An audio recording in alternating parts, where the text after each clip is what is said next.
À la une ce soir, dernière plénière de l'année pour la CTM. 2 jours de débat avec 71 points à l'ordre du jour. Les tensions au sein de la majorité semblent avoir été oubliées pour les premières discussions. Jean-Marc Mormec à la rencontre des gendarmes de Martinique. Un rendez-vous axé sur le recrutement local. Les forces de l'ordre ont pu exposer les spécificités des réservistes chez nous. Quels sont les jouets à la mode cette année? Plusieurs tendances se démarquent avec les nouveautés électroniques. Les classiques Lego et Barbie reviennent quant à eux comme chaque année. Enfin, le monde du Belley est en deuil après la disparition de Tiraoul Grivalier. Des hommages sont prévus à Sainte-Marie, sa commune d'origine. Nous avons rencontré ceux qui l'ont côtoyé durant sa carrière. Bonsoir à tous, heureuse de vous retrouver dans cette tranche info que vous pouvez suivre en direct sur Facebook. La dernière plénière de l'année pour la CTM a commencé aujourd'hui et se tiendra sur 2 jours. Un rendez-vous très attendu par les élus après les remous qui ont secoué la majorité la semaine dernière, d'autant plus que les questions budgétaires ne figuraient pas à l'ordre du jour. Aujourd'hui, c'est la sérénité qui semble être de mise. Voyez ce reportage d'Alizé Lutran et de Michelet François. Sur un site internet dédié à cela. Le calme semble être revenu à l'Assemblée après la tempête politique des semaines précédentes. La majorité l'assure, ses élus sont au diapason. Les conditions de travail sont des conditions normales, en tout cas au sein de l'Assemblée. Il y a eu des choses extérieures à l'Assemblée. En tout cas, nous avons eu 2 réunions de préparation de cette plénière, une réunion de l'Assemblée et une réunion de coordination Assemblée, Conseil exécutif. Tout s'est passé de la manière la plus correcte possible. Je crois que les élus, quelles que soient les contradictions qu'ils pourraient avoir, ont conscience qu'ils doivent d'abord et surtout servir l'intérêt général. 2 ans presque jour pour jour après l'avènement de l'Alliance Grand Semblé pour Bapéya en Chance à la tête de la collectivité unique, le bilan semble en demi-teinte et c'est que le défi était de taille. Ce qui est vrai, c'est que c'était une nouveauté, cette collectivité. Il fallait mettre en cohérence 2 collectivités qui avaient des cultures un peu différentes, des approches administratives différentes. C'était un gros chantier. Il fallait parallèlement à cela maintenir les activités et l'activité. J'entends ce que disent notamment les chefs d'entreprise et qui veulent savoir d'abord où nous allons. Ils veulent surtout connaître nos perspectives d'avenir. Les choses ne sont pas faciles. Nous avons trouvé une situation, nous l'avons suffisamment dit, compliquée sur le plan budgétaire. Il y avait eu, je dirais, un peu de dépenses au-delà du raisonnable. Beaucoup de recrutement, trop de recrutement sans doute, qui aujourd'hui obèrent les capacités d'investissement de la collectivité. Mais nous avons un projet à mettre en route, nous avons la volonté de le faire. Une volonté qui tarde trop à se concrétiser selon l'opposition, qui dresse un tableau beaucoup plus pessimiste de la situation, à commencer par la cohabitation compliquée entre l'Assemblée et le Conseil exécutif. Nous avons besoin de cela pour avancer. Nous avons besoin que l'Assemblée ait un peu le pouvoir qui revient à l'Assemblée. Le président de la commission des finances, ce n'est pas lui qui présente le budget de l'Assemblée. Tout document de l'Assemblée est présenté par l'exécutif. C'est un non-sens. Nous avons déjà dénoncé cela. Une CTM qui regarde dans le rétroviseur. Selon le leader de l'opposition, la collectivité est au ralenti, voire à l'arrêt. Nous sentions rien venir, aucun projet. Bien sûr, ils vont dire nous avons fait. Ils reviendront, ils ont passé près d'1 an, 1 an et demi à critiquer ce qui se faisait, à ne pas accepter qu'il y ait tel ou tel projet. Mais je ne peux pas dire qu'il y a un bon bilan quand je vois que le TCSP est bloqué, quand je vois que tout n'avance pas. J'avais envie que ça avance. Moi, j'ai peur que l'on soit ridicule aux yeux du monde. Ils ne peuvent pas afficher un bon bilan. Donc, ils vont tout remettre sur le compte du passé. Mais dans la réalité, il y a 2 ans qui sont là, il y a 2 ans quand même qui devaient... Quand on n'est pas capable de faire des orientations budgétaires, c'est qu'on n'est pas capable de travailler ensemble. Le vote du budget est pour l'heure remis au calendrier grec. Selon la législation, la collectivité a encore quelques mois pour présenter ses orientations financières. Une plénière en 71 points qui se tiendra en 2 jours et qui continue à l'heure où nous parlons. Nous retrouvons sur place Alizé Lutran en compagnie de Daniel Marie-Sainte. Alizé, dites-nous où en sont les discussions.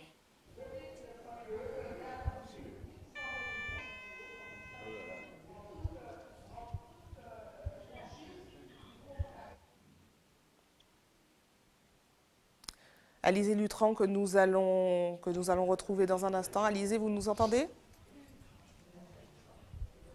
Alors cette première journée plénière se poursuit ici à la CTM à Cluny. Les élus sont réunis autour d'un peu plus de 80 points. On traite en ce moment même juste à côté des questions sociales. Aucun point en revanche n'a été fait sur l'orientation budgétaire qui était notamment prévue aujourd'hui, qui ne l'est pas. On va faire le point avec vous, Daniel Marie-Sainte. L'année touche à sa fin, sans orientation budgétaire. Est-ce qu'il faut s'inquiéter? Non, pas du tout. Nous sommes dans... Ce qu'il est dit, c'est que nous avons jusqu'au 15 avril pour voter le budget et on doit, 4 semaines avant, faire les débats de notation budgétaire. Donc on est un peu en retard. C'est vrai, on avait pris l'usage de le faire en novembre et le budget en décembre. La situation est plus difficile, mais nous ne sommes pas dans l'illégalité. Justement, on était très inquiets ces dernières semaines. On a cru à l'implosion, à l'explosion au sein de la majorité. Je ne reviens pas sur la polémique. Je sais que c'est un sujet fâcheux. Simplement, vous êtes parvenu à vous ressouder, de nouveau à trouver une entente? En tout cas, c'était de la bulle médiatique. J'ai vu que beaucoup de journalistes sont venus, s'attendaient à avoir du scandale, etc. Et puis, ils sont déçus parce que toutes les choses se déroulent normalement. C'est pas une question de scandale, permettez-moi, c'est simplement des problèmes, notamment, c'est vrai que l'opposition en parle régulièrement, entre le pouvoir de l'Assemblée et de l'exécutif. Non, je vous dis que c'était une bulle médiatique. Ça faisait du buzz sur les réseaux sociaux et sur vos écrans. Nous, en personne responsable, nous avons traité tous les dossiers qui étaient inscrits à l'ordre du jour. Et vous avez vu, la journée s'est convenablement déroulée. Tous les dossiers, pour la plupart, ont été votés à l'unanimité. Donc la CTM fonctionne. Maintenant, il y a des débats politiques au sein d'une alliance, c'est normal. Il y a des débats, c'est la démocratie. Ça aurait été le monolithisme. Alors maintenant que les journalistes qui étaient avides des faits sensationnels soient déçus, là, c'est pas de ma faute, hein. Tous les dossiers que nous avons présentés, tant sur le domaine économique, le domaine culturel, sur le domaine de la formation professionnelle, sont passés à l'unanimité. Le débat se poursuit. Nous sommes actuellement à examiner les dossiers du secteur social et nous allons continuer jusqu'à la fin. Et en personne responsable, c'est un débat. Il ne faut jamais se plaindre qu'il y ait un débat politique dans un pays. Pas seuls les pays où il y a une dictature, où il n'y a pas de débat. Justement, la collectivité a 2 ans, quasiment jour pour jour. C'est un nouveau modèle, c'est un nouvel outil institutionnel qui n'avait jamais été vu auparavant. Ça demande un certain rodage, ça demande aussi de dépasser certains clivages politiques. Vous êtes d'accord avec ça? Non, je ne suis pas d'accord du tout avec ça. Il suffit simplement de regarder l'outil qui était bien à nos dispositions, ce que beaucoup n'ont pas fait. La loi du 27 juillet 2011, je vous invite en tant que journaliste à le regarder. On a créé 2 structures, une assemblée délibérante qui fonctionne depuis ce matin et un conseil exécutif qui prépare les dossiers et ensuite qui les exécute. C'est ce que nous sommes en train de faire. C'est vrai, ça diffère du moment où il n'y avait qu'un seul président qui présidait l'assemblée et qui était l'exécutif à lui tout seul. Actuellement, un exécutif collégial et une assemblée délibérante. Il faut se faire à cela. Il n'y a pas 2 présidents. Il y a un président de l'Assemblée et un président du Conseil exécutif. Chacun est dans son rôle et les choses se déroulent. Ça se déroule bien en Polynésie, qui était le premier exemple de la République française. Bien qu'en Polynésie, ils ont en plus l'autonomie, puisqu'ils peuvent faire des textes réglementaires et législatifs. En Corse, ça se déroule aussi. Tout le monde applaudit parce que c'est de très loin. Eh bien, en Martinique, nous démontrons aujourd'hui que ça fonctionne très bien. Donc ça ne nous a pas demandé de temps d'adaptation. Mais il faut le temps d'abord de faire la connaissance des textes, le point de connaissance des textes. Vous savez, nous sommes une colonie, ce n'est pas nous qui faisons les lois. Une fois que les lois nous tombent de Paris, il faut s'accommoder, fonctionner là-dedans, mais en même temps réfléchir pour voir comment on va les faire évoluer. Nous ne sommes pas satisfaits. Je vous rappelle que moi je suis du mouvement indépendantiste martiniquais. Je rêve du jour où la Martinique sera responsable d'elle-même. Mais nous faisons actuellement l'expérience d'un statut. Et nous regardons. Est-ce que ça fonctionne? Mais si ça fonctionne, vous avez toutes les décisions que nous avons prises aujourd'hui. J'ai fait l'état de tous les travaux qui se font, de toute la formation professionnelle qu'on met en œuvre. Vous trouvez que ça ne fonctionne pas? Maintenant, c'est vrai, pour la commande publique, lorsque nous sommes arrivés en 2016, il y avait très peu de dossiers prêts. J'ai mis en chantier ceux qui étaient prêts. Le lycée Chelcher, c'était prêt. Les travaux devant l'hôtel de la région, de la CTM, c'était prêt. Un certain nombre de travaux routiers que j'ai pu démarrer étaient prêts. Et puis nous avons mis en chantier les études. Et le TCSP, vous parlez de chantier routier. Les études, je les ai terminées, le TCSP. Maintenant, Martinique Transport, qui entrera en exercice plein à partir du 1er janvier 2018, on devra le faire fonctionner parce qu'on avait demandé à la CACEM d'une période intérimaire transitoire le fait fonctionner, ils ont refusé. Moi, je suis membre de la CACEM. Je suis membre de l'opposition. J'assiste à un vote lamentable où ils ont dit non, ils ne veulent pas faire entrer des passagers gratuitement. C'est un fait. Nous n'avons pas les moyens de l'y contraindre. Maintenant, Martinique Transport, présidé par le président Marie-Jeanne, prendra les rênes et en janvier, il aura à cœur de faire entrer des passagers dans les bus. Rapidement, justement, quelles seront les grandes orientations de l'année et des années à venir? Ne vous impatientez pas. Il y aura au mois de janvier, février, vraisemblablement, le débat de dotation budgétaire. Nous voulons développer et construire la Martinique, terminer le lycée Schellcher, lancer le pôle universitaire de santé, lancer des grands projets routiers qui sont actuellement à l'étude, la protection de la côte nord-Caraïbe contre le grignotage marin, puisque vous avez vu au Carbet, à Saint-Pierre ou du côté de Brécheur, nous avons des projets qui sont en étude actuellement, mais je suis chargé de continuer à faire l'étude de l'extension de CSP pour les infrastructures. Mais nous avons déjà lancé des études.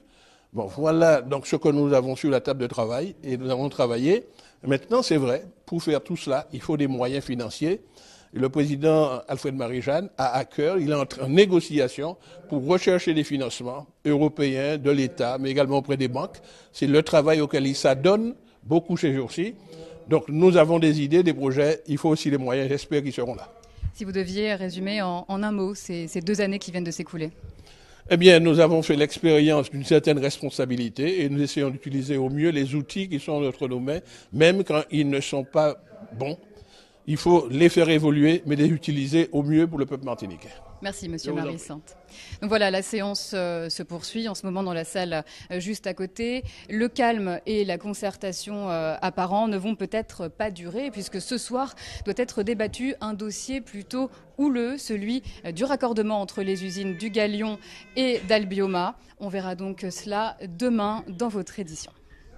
Merci à vous, Alizé. On poursuit avec la rencontre de Jean-Marc Mormec avec les gendarmes de Martinique. Un rendez-vous axé sur le recrutement local. Le délégué interministériel pour l'égalité des chances des Français d'outre-mer a pu prendre connaissance des spécificités des réservistes chez nous. Voyez ce reportage de Jean-Marc Dabrou. Jean-Marc Mormec au contact des gendarmes de Martinique. Parmi les sujets évoqués avec le délégué interministériel à l'égalité des chances des Français d'outre-mer, le retour au pays des fonctionnaires formés et recrutés dans l'Hexagone. Un véritable parcours du combattant pour certains. J'ai signé mon contrat en gendarmerie avec, c'est vrai, la possibilité de pouvoir rentrer au bout de 3 mois de formation, ce qui n'a pas été le cas malheureusement.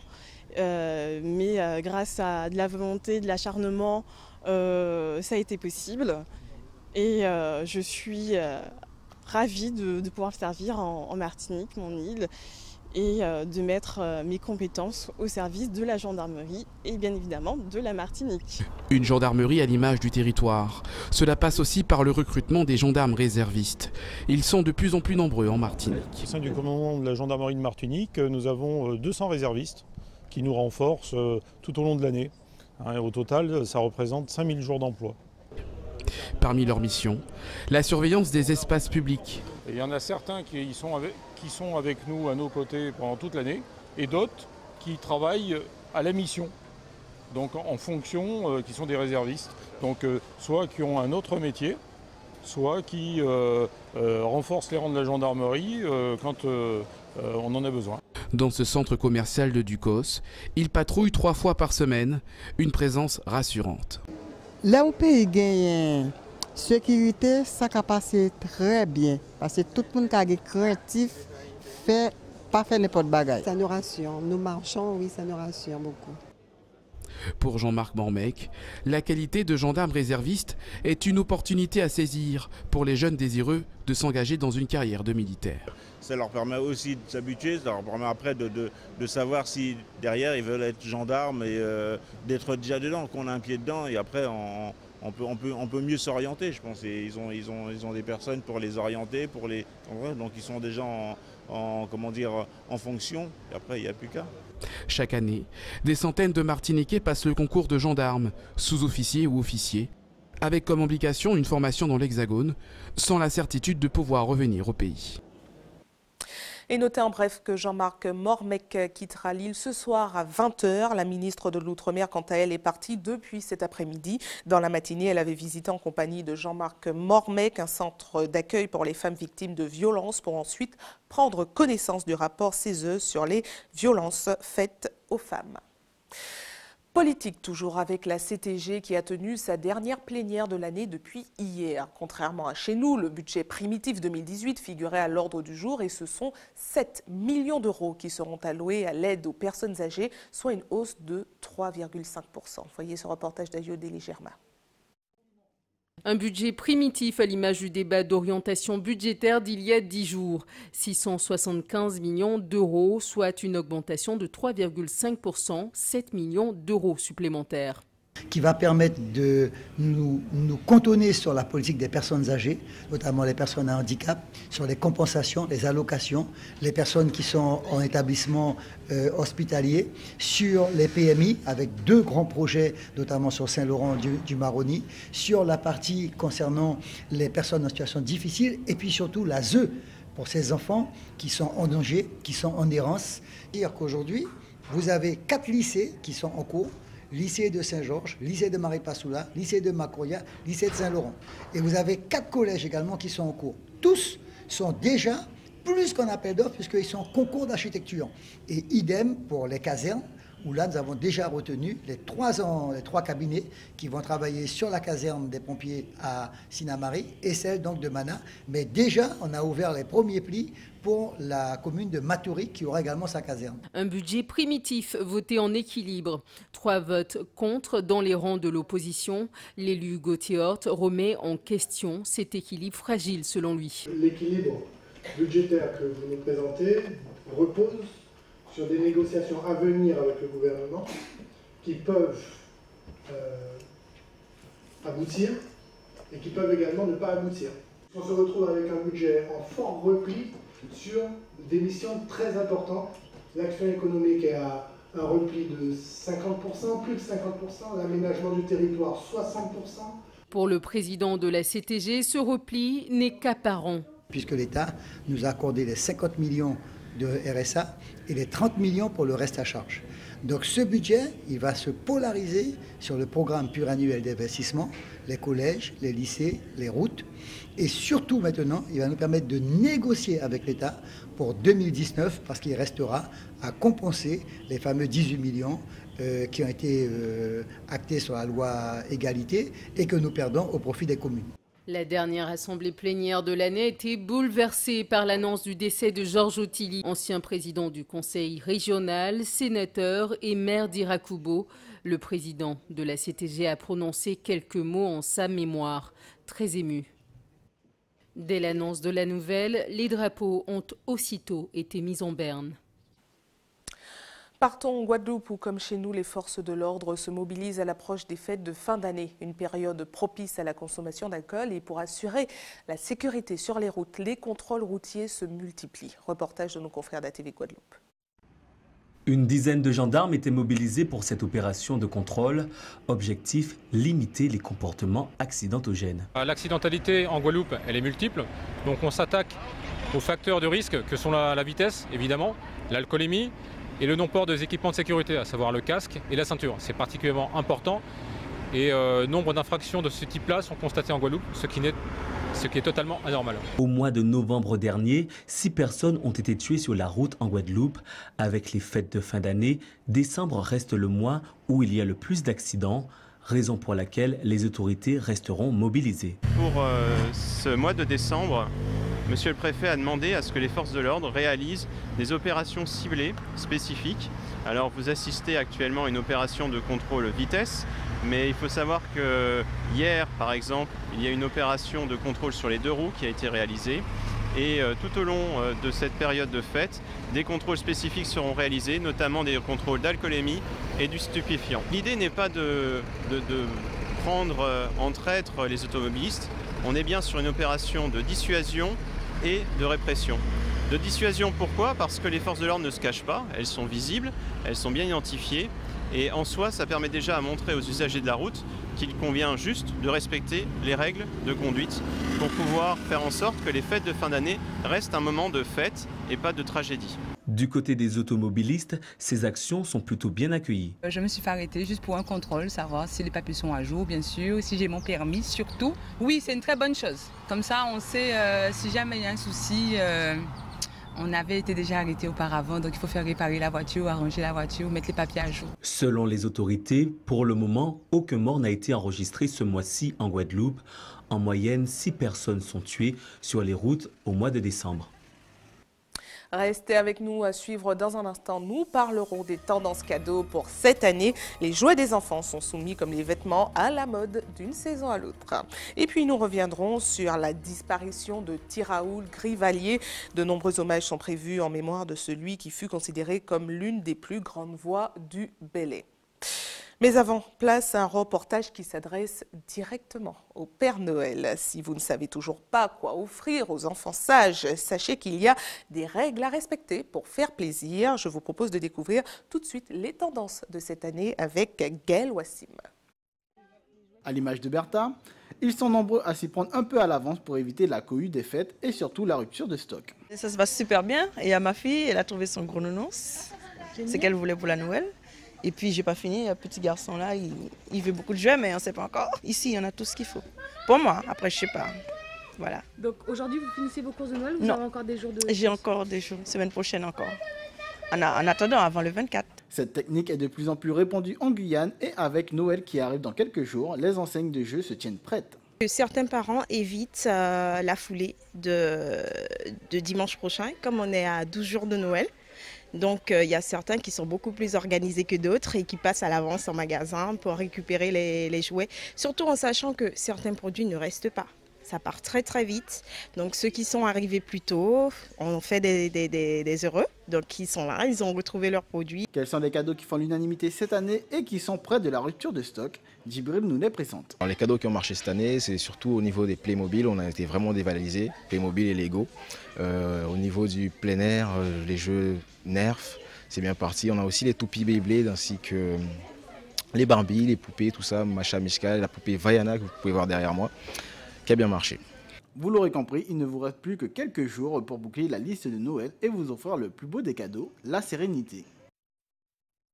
Revenons maintenant sur la disparition de Tiraoul Grivalier dont nous vous parlions hier soir, un potomitan de la tradition qui s'en est allé à 83 ans. Une grande perte pour le monde du Bélé qui a fait réagir certaines personnalités politiques. Eugène Larcher, président de l'Espace Sud, a déclaré par communiqué, je cite, « Le monde de la musique et plus largement de la culture martiniquaise perd une de ses figures les plus authentiques et emblématiques. » Marie-Hélène Léotin, conseillère exécutive en charge de la culture et du patrimoine, a déclaré quant à elle que Tiraoul fut une des grandes voix masculines du Bélé de sa génération. Hubert Bornil et Sandrine Claude se sont rendus dans sa commune d'origine à Sainte-Marie ce matin. Regardez. Tiraoul nous a quittés, il traversait, il allait en l'autre côté. Alors c'est vrai que c'est un homme qui ne s'est pas fait beaucoup d'amis dans le milieu. Il avait ses manières, qu'on a dit Tiraoul tenait manière. Celui qu'on appelait également Tira, c'était quand même un potomitan de la tradition, un fervent défenseur du Bélé. Si vous voulez connaître Nouvelle-Bélé, il faut monter Bizaudin. Le quartier Besaudin, c'est véritablement le berceau du Bélé. Ici, tout le monde a connu Tiraoul. Il avait abandonné les ronds de Bélé depuis quelques années, mais son empreinte reste réelle.